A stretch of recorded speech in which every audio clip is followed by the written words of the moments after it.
Assalamualaikum warahmatullahi wabarakatuh. Hari ini pertemuan kita yang kedua membahas tentang ragam bahasa. Seperti yang kita ketahui, ragam bahasa merupakan variasi bahasa yang terbentuk karena pemakaian bahasa tersebut. Ragam bahasa ini memiliki kriteria. Ada 3 kriteria ragam bahasa. Yang pertama, media yang digunakan.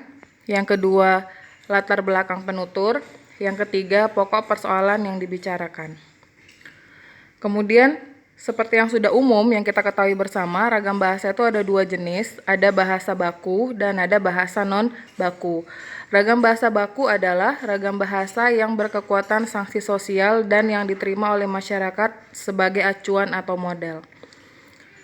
Fungsinya ada 3, yaitu sebagai pemersatu, pemberi kekhasan, dan pembawa kewibawaan. Ciri-ciri ragam bahasa formal atau ragam bahasa baku menggunakan unsur gramatikal secara eksplisit. Jadi subjek, predikat, objek keterangannya harus lengkap. Kemudian menggunakan imbuhan. Predikatnya harus menggunakan imbuhan. Kemudian menggunakan kata ganti resmi, misalnya saya, seperti itu. Jadi nggak boleh kau, aku, gitu ya. Kemudian menggunakan kata yang baku. Kemudian menggunakan ejaan yang sesuai, ejaan yang berlaku. Saat ini adalah ejaan PUEB, Pedoman Umum Ejaan Bahasa Indonesia. Kemudian menghindari penggunaan unsur-unsur asing. Jadi bahasa daerah juga termasuk dalam unsur asing, bukan hanya dalam bahasa Inggris atau bahasa luar negara, tapi juga bahasa daerah termasuk bahasa asing.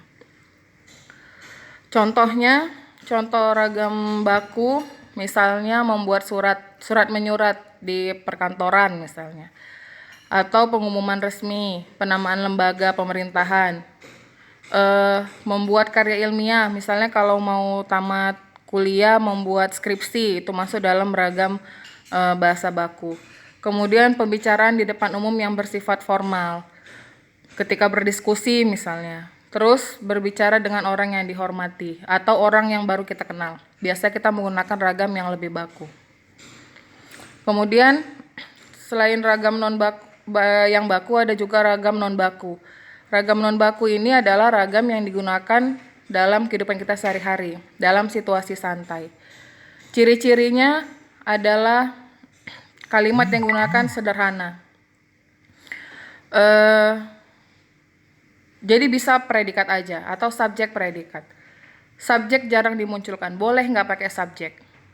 Misalnya, mau kemana? Pergi. Tanpa ada saya mau pergi. Hanya pergi aja juga boleh. Itu dalam bahasa non formal atau yang non baku. Menggunakan kata-kata yang lazim digunakan sehari-hari. Asalkan lawan berbicara kita mengerti, maka itu boleh dilakukan ketika kita menggunakan ragam bahasa non baku. Contohnya, ketika kita berkomunikasi di rumah, ketemu dengan keluarga, dengan kawan-kawan, berbicara dengan teman kuliah di luar jam perkuliahan. Kalau perkuliahan maka kita menggunakan ragam baku, tapi di luar perkuliahan kita menggunakan ragam non baku. Ketika makan di kantin misalnya, nonton bioskop misalnya gitu ya, itu menggunakan ragam non baku. Atau menulis surat untuk orang tua kah atau untuk pacar, walaupun sekarang udah nggak musim ya, chat WA misalnya, atau status Facebook mungkin ya, maka kita menggunakan ragam non baku. Ragam non baku ini prinsipnya yang penting lawan berbicara kita paham, mengerti apa yang kita sampaikan. Karena fungsi dari bahasa adalah alat komunikasi. Jadi kalau orang lain nggak mengerti, percuma ya. Oke lah, untuk hari ini hanya ini materi kita. Materinya gampang, tapi semoga digunakan dalam kehidupan sehari-hari, dipraktekkan.